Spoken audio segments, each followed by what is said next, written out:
Hello बच्चों, my name is Anil Sharma. I welcome you all to my YouTube channel. So बच्चों, आज हम क्या करने वाले हैं? कुछ स्टडीज नहीं। आज बहुत ही इंटरेस्टिंग सा टॉपिक उन बच्चों के लिए, उन जेईई नीट एस्पिरेंट्स के लिए जो लोग जुलाई में एटपीयर होने वाले हैं। जुलाई में नीट के एग्जाम 26 को है, वो आपको पक्का पता ही है। और गवर्नमेंट के गाइडलाइंस के हिसाब से ये डेट में फिलहाल कोई चेंज आने वाला है नहीं और होगा भी नहीं। क्लियर? तो आज आपको मैं ये एक चीज बताऊंगा कि ऑलमोस्ट हमारे पास सिर्फ 30 डेज है। लास्ट 2 डेज को गिनो ही मत। 2 डेज को गिनना ही नहीं है। उस 2 डेज में तो वो एग्जाम से रिलेटेड सारी चीजें हम लोग प्रिपेयर करेंगे कि भाई हॉल टिकट वगैरह वगैरह एक्स्ट्रा एक्स्ट्रा। तो आज से लेकर 30 डेज हम क्या करेंगे? ये बहुत ही बढ़िया सा क्वेश्चन है जो हर एक स्टूडेंट के दिमाग में आता है। वैसे पूरा 11 12 तो बिगाड़ के रख दिया है। 11 में तैयारी की, 12 में तैयारी की, लॉकडाउन आया था, कुछ स्टूडेंट ऐसे थे लॉकडाउन में आराम करने लगे होंगे। आज अब देखने जाएंगे तो सारे स्टूडेंट्स जाग गए होंगे। सर 30 डेज बाकी, अब क्या करें? मैं इसलिए बता रहा हूँ क्योंकि काफी सारे स्टूडेंट्स के मुझे मैसेज आ रहे हैं, मेरे कोचिंग इंस्टीट्यूट से आ रहे हैं, मैं जहां पे वर्क करता हूँ वहां से आते हैं कि सर 30 डेज बाकी है, हमें बताओ हम किस तरह से करें। We are very confused. हम लोग बहुत कंफ्यूज है। तो भैया कंफ्यूज होंगे ही, पूरा साल तो क्या नहीं है। लास्ट मिनट की तरफ उछलने लगोगे कि एग्जाम आ गई है। जैसे बारिश में उछलते हैं वैसे एग्जाम्स का मौसम आया है और मेंढक उछलने लगते हैं, वैसे उछलने लगे।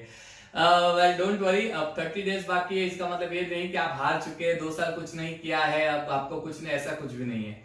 30 डेज में भी आप प्रिपेयर करके नीट में आराम से 550 to 600 स्कोर कर सकते हो। सिर्फ कुछ चीजें हैं जो आपको याद रखनी है, क्या करना है क्या नहीं करना है। डूज एंड डोंट, 2 चीजें होगी जो मैं आपको बताने वाला हूं।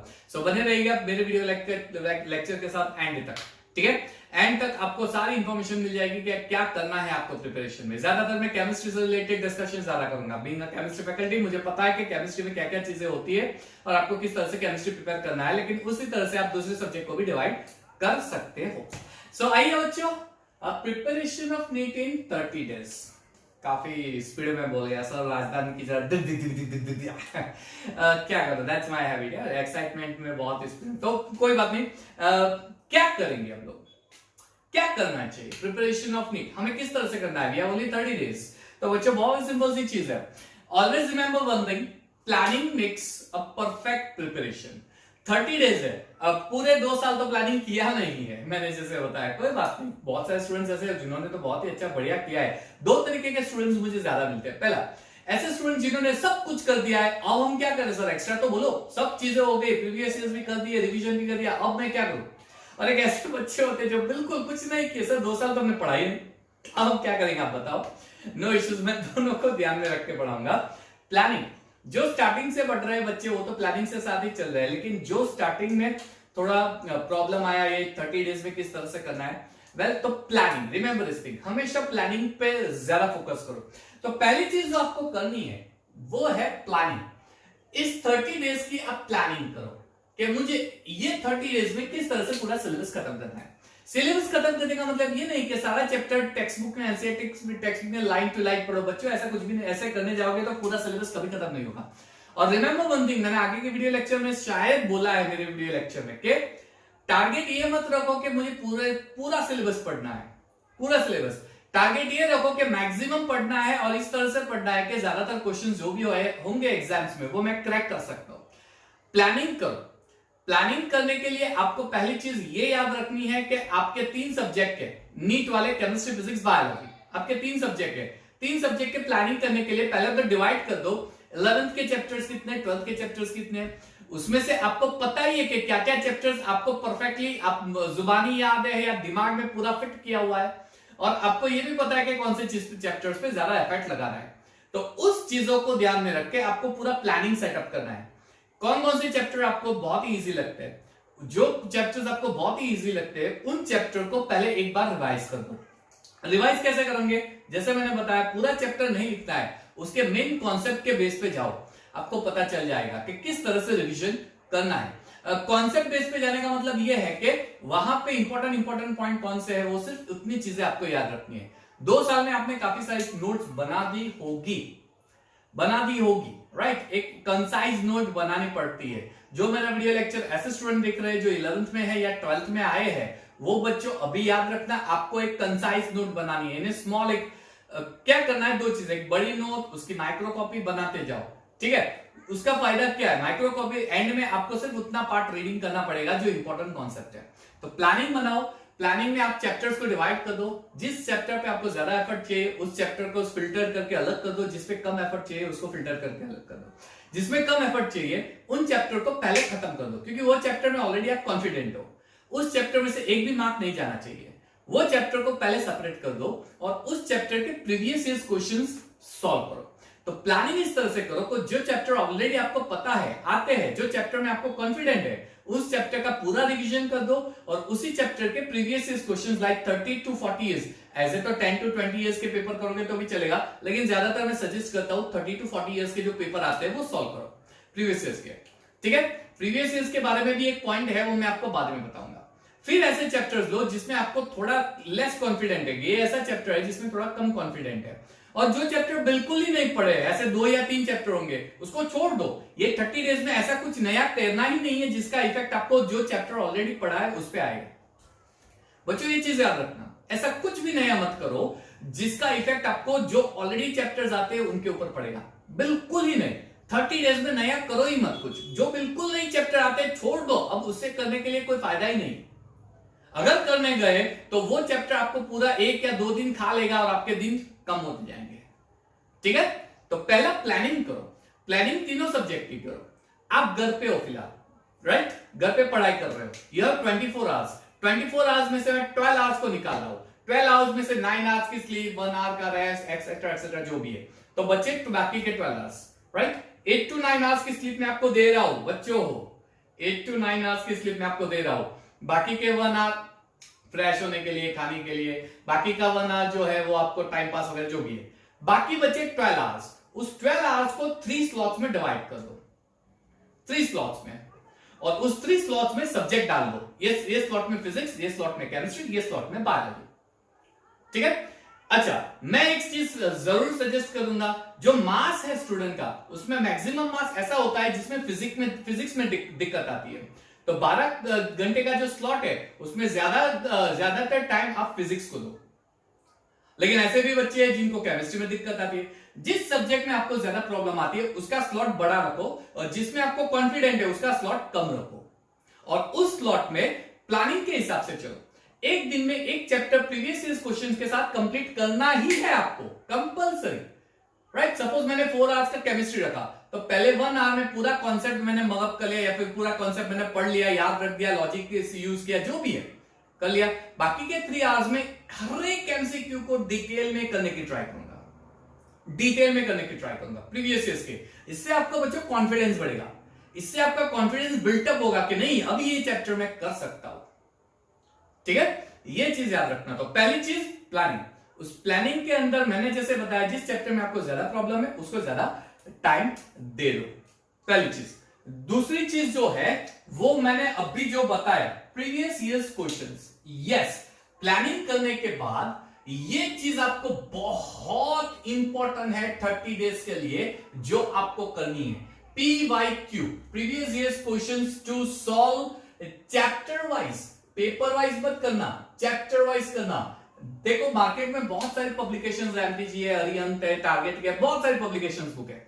कोई भी एक पब्लिकेशन की बुक ले लो चलेगा, लेकिन वो बुक कैसी होनी चाहिए जिसमें chapter wise previous years questions हो। मान लीजिए 11th का पहला chapter some basic concept of chemistry, तो लास्ट 40 इयर्स में कितने क्वेश्चंस आए हैं उस चैप्टर में से, वो अलग होना चाहिए। चैप्टर वाइज बुक लो, चाहे वो अरिहंत की हो, एमटीजी हो, जो भी चलेगा।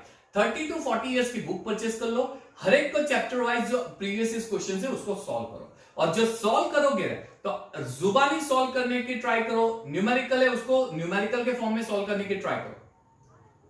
क्लियर एकदम? तो आपको ज्यादा कॉन्फिडेंस बिल्टअप होगा। उस बुक के अंदर सॉल्यूशंस भी दिए होंगे, पूरे डिटेल सॉल्यूशंस भी दिए होंगे। ऐसी बुक लेना जिसमें डिटेल सॉल्यूशंस दिए, क्योंकि लॉकडाउन में पीरियड में आपके सर से आप कांटेक्ट कर सको या ना भी कर सको। बच्चों एक और चीज, अगर आपको डिफिकल्टी आती है तो हमने हमारी पूरी टीम ने टेलीग्राम पे एक चैनल बनाई है जिसमें सारे स्टूडेंट्स जो है वो अपने डाउट डालते हैं। हम लोग विद इन अ डे वो डाउट पूरा सॉल्व करके रख देते हैं ताकि बच्चों को पूरा प्रॉब्लम नहीं आए। आप वो जो टेलीग्राम के लिंक है वो आप वहां पे जा सकते हो। ठीक है, टेलीग्राम की लिंक मैं अपने डिस्क्रिप्शन में मैं अपने डाल दूंगा, ताकि आप उस लिंक को ज्वाइन करके आपके 30 डेज में जितने भी डिफिकल्ट क्वेश्चंस आएंगे वो आप रख सकते हो, and we will try to solve that out. Previous year questions, इस पे ज्यादा फोकस करना। तो प्लानिंग बनाओ, प्लानिंग के बाद प्रीवियस ईयर क्वेश्चंस, यस, इसके ऊपर ज्यादा फोकस करो। Clear? Third thing, chapter wise जाने के बाद पहली चीज एक याद रखना। थर्ड थिंग अगर मैं आपको बोलूं तो सब्जेक्ट वाइज आप पूरा टाइम टेबल बनाओ। अब प्लानिंग करोगे तो कैसे करोगे? तो सब्जेक्ट वाइज टाइम टेबल बनाने का, सब्जेक्ट वाइज टाइम टेबल बनाना है, यानी केमिस्ट्री, फिजिक्स, बायोलॉजी, उसका सब्जेक्ट वाइज में पूरा टाइम टेबल बना दो। ठीक है? अच्छा, टाइम टेबल बनाने का मतलब ये नहीं है कि 4 आवर्स का टाइम टेबल बनाया। कुछ स्टूडेंट्स ऐसा करते हैं, क्या करते हैं पता है? 8 o'clock बैठ गए, 8 to 11 का टाइम है, 8 o'clock करते गए 11 o'clock हो गया, 8 o'clock to 11 o'clock में कॉन्सेप्ट पढ़ लिया, प्रीवियस ईयर क्वेश्चंस कर लिए, लेकिन सारे क्वेश्चंस नहीं हुए, 20-30 क्वेश्चंस बाकी रह गए, और कि देखेंगे 11 o'clock हो गए, अरे चलो 11 o'clock हो गए, दूसरा सब्जेक्ट जाना है। नहीं, पूरा concept wise previous year question सारे एमसीक्यू सॉल्व करो, छोड़ो मत, टाइम मत दो। टाइमिंग देने का मतलब ये नहीं है कि उसी टाइम पे आप खड़े हो जाओ और दूसरा सब्जेक्ट ले लो, पूरा कॉन्सेप्ट करो। ये 30 डेज आपका फ्यूचर बनाने वाला है बच्चों। यस, अगर वो टाइम स्लॉट खत्म हो गया, उसके बाद आप खड़े हो गए, जो भी है बच गया, उसको छोड़ दिया, तो नहीं, वो नहीं, बिल्कुल अलाउड नहीं होगा, ये बिल्कुल मत करो।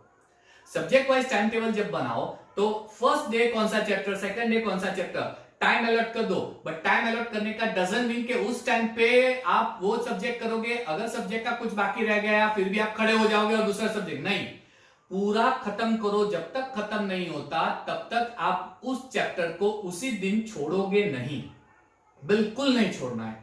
फिर दूसरे, शायद ऐसा हो सकता है कि आपका टाइम स्लॉट 12 की जगह 14 आवर्स हो जाएगा, दैट डजंट मैटर, ये 1 महीना पूरी मेहनत कर लेंगे, उसके बाद आराम ही करना है, 1-2 महीना, उसके बाद आराम ही करना है।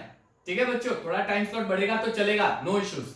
जब तक पूरा चैप्टर प्रीवियस ईयर क्वेश्चंस के साथ खत्म नहीं होता तब तक आपको बेड पे से या स्टडी टेबल पे से खड़ा नहीं होना है।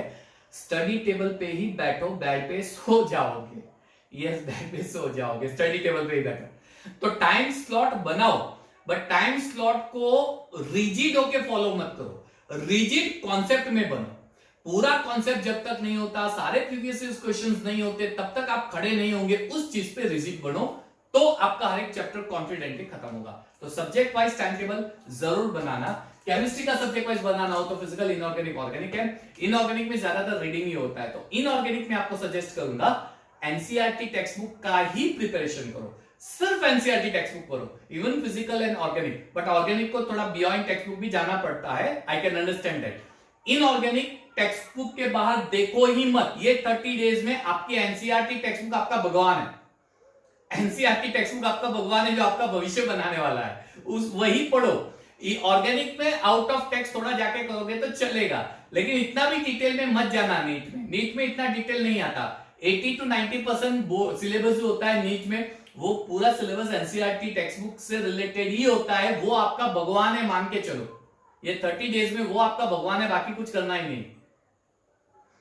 ओके, तो ये सब्जेक्ट वाइज प्लानिंग बनाओ। और लास्ट इज पॉजिटिव रहो। पॉजिटिव क्या रहना है आपका माइंड को पॉजिटिव, कि एक पॉजिटिव सोच इम्पॉसिबल को पॉसिबल बना सकती है, ऐसा हम लोग साइंस पीपल कहते हैं। And you are science student, तो आप क्यों पॉजिटिव नहीं रहते हो? पॉजिटिव रहो। अगर आपको स्ट्रेस आता है, डिप्रेशन आता है, तो ऐसे बंदे के साथ ये शेयर करो जो आपके स्ट्रेस और डिप्रेशन को कम करके आपको सजेस्ट करेगा। नेगेटिव थिंकिंग पे मत जाओ, पॉजिटिव रहो। पॉजिटिव जितना रहोगे, पॉजिटिव में क्या, ये साल तो मैं क्रैक करने ही वाला हूं, इस साल ही मेरा नीट का क्रैक हो जाएगा और मैं 500 to 600 मार्क्स, ये पॉजिटिव सोच रख के आप एग्जाम देने जाओ। अगर कोई बंदा ऐसे मतलब भाई मैं तो टेस्ट सीरीज कर रहा हूं, मुझे तो बहुत मजा आ रहा है, तू क्या कर रहा है, तो डोंट गो भाई, मैं तो सिलेक्ट हो जाऊंगा, मैं मेरे हिसाब से करने वाला हूं, तू अपना देख, राइट, तू अपना देख, अपना काम बनता है बाढ़ में जाए जनता, वो सलमान खान का सॉन्ग है ना, अपना काम बनता बाढ़ में। यस, हमारा काम बन रहा है वो देखो, बाकी कौन क्या कर रहा है उसको छोड़ दो। वो कर रहा है टेस्ट सीरीज करने दो, वो कर रहा है इस तरह से करने दो, जो जैसा कर रहा है, लेकिन आप अपनी प्रैक्टिस मत छोड़ो। जो चल रहा है वो परफेक्ट है आपका, दूसरों के ऊपर ध्यान मत दो। ठीक है बच्चों, तो keep your mind positive. And yes, NEET की 26 जुलाई को एग्जाम है, तो 24 और 25 जुलाई को भरपूर नींद ले लो, ताकि आपको स्ट्रेस फील नहीं होगा और एग्जाम में आप परफेक्टली सारे क्वेश्चंस अटेम्प्ट कर पाओगे। Are getting me students? Yes. और ये एक और चीज, क्या नहीं करना है, क्या नहीं करना है, जैसे मैंने बताया कि टाइम बेस्ड स्टडी नहीं करना है, कॉन्सेप्ट बेस्ड स्टडी करना है। टाइम बाउंड्री बनानी है लेकिन उसमें रिजिड नहीं रहना है, पहली चीज। दूसरी चीज, avoid social networking sites for few 30 days. भैया आपका फ्यूचर बन रहा है, क्यों उससे छेड़ रहे हो, है ना? 2-3 साल सर ये हो गया, वो हो गया, मेरा ब्रेकअप हो गया, अरे होगा और कोई मिलेगा सब। ये चीज याद रखो बच्चों, ये 30 डेज आपका फ्यूचर बनाने वाला है, और आपने अगर कुछ भी गलत कर दिया तो आपका फ्यूचर पूरा, मैं ऐसे नहीं बोल रहा हूं कि बर्बाद हो जाओगे, कुछ ना कुछ ढंग का तो कर लोगे लेकिन सेटिस्फेक्शन नहीं मिलेगा। और सेटिस्फेक्शन नहीं मिलेगा तो अंदर से लगेगा यार वो 30 डेज पूरा अवॉइड कर दिया होगा तो होता तो आज मुझे। So don't use much mobile. मैं ऐसे नहीं बोल रहा हूं छोड़ दो यूज करना, करो, नॉट मच। आपके टाइम स्लॉट पे वो बिल्कुल ही टच मत करो। कंसंट्रेशन कैसे करना है, मेरा वीडियो लेक्चर है, how to create concentration focus on studies, वो देख लेना, आपको पता चल जाएगा। मोबाइल नेटवर्किंग साइट्स अवॉइड करो। तीसरी चीज, मैरिजेस, अभी तो मैरिजेस में तो बुलाते भी नहीं है, सरकार ने बोल दिया है 50 से ज्यादा लो ही मत। तो आप क्यों चाहते ऐसे ही बोलो कि मैं 51 वाला हूं, मैं नहीं आऊंगा, राइट? मैरिजेस, बर्थडे पार्टीज, ये वो सब चीजें बंद कर दो। ये 30 डेज आपके लिए, आपका फ्यूचर बनाने के लिए, आपको जॉब सेटिस्फेक्शन मिले उसके लिए, आपके लिए ये 30 डेज बहुत इंपॉर्टेंट है। इसके ऊपर फुल फोकस के साथ आगे जाओ, ठीक है बच्चों? ये तो इतनी चीजें भी कर लोगे ना, इतनी चीजें भी परफेक्शन से कर लोगे ना, तो आप मुझे याद करोगे कि अनिल सर ने बोला था और हमारा परफेक्ट हो गया और हमने ये क्रैक कर दी, हमने ये क्रैक कर दी। वापस से बोल रहा हूं, जो चैप्टर नहीं हुआ है उसको छुओ ही मत, जाने दो, भाड़ में गया। जो चैप्टर हो गया है, पार्शियल हो गया है, पूरा उसी पे फोकस करो। जो चैप्टर बिल्कुल नहीं हुआ है, 30 डेज में कुछ भी नया नहीं करना है। प्रीवियस ईयर्स के क्वेश्चंस, अच्छा ऐसे स्टूडेंट्स है जिसने प्रीवियस ईयर्स के क्वेश्चंस भी कर दिए, कॉन्सेप्ट भी कर दिए, तो भैया आप रिलैक्स रहो, 12 की जगह 8 घंटे पढ़ोगे तो भी चलेगा। लेकिन पेपर सेट लाके, सारे मार्केट से कोई एक बढ़िया सा पब्लिकेशन का पेपर सेट लाके पेपर सॉल्व करो, टच में रहो सिलेबस का। आपके मार्क्स आने ही वाले हैं, वो कहीं नहीं जाने वाला। आप ज्यादा से ज्यादा पेपर्स सॉल्व करो, पेपर्स 10, 20, 40, 50, आप कितने केपेबल हो, सारे पेपर सॉल्व करके रख दो। रिमेंबर दिस थिंग, ये सारी चीजें लेके चलोगे, पॉजिटिव सोच, positive approach, planning, subject wise planning, time table, previous question, सिर्फ इतनी चीजें भी करोगे ना तो 30 डेज के बाद आप कॉन्फिडेंटली नीट एग्जाम दोगे और 500-600 मार्क्स कहीं नहीं जाने वाले। और 2-3 दिन एग्जाम के 2-3 दिन पहला मस्त एकदम रिलैक्स होकर नींद ले लो 9-10 घंटे की। वैसे भी मैंने आपको 8-9 आवर्स की स्लीप दे दी है, लेकिन make your own time table and do this, ठीक है बच्चों? आई होप आप नीट बहुत ही अच्छे से क्रैक करोगे, बहुत ही अच्छे से एग्जाम दोगे। नेक्स्ट वीडियो लेक्चर जो आएगा वो सब्जेक्ट वाइज आएगा, लेकिन ऐसे ही इंफॉर्मेटिव वीडियोस मैं 11th और 12th वालों के लिए बनाता रहूंगा। So keep watching my videos and share all aspirants who are going to give JEE NEET in after this 30 days. Clear? So take care, God bless you, and you will definitely crack the exam. Follow these instructions, okay? Thank you and have a nice time.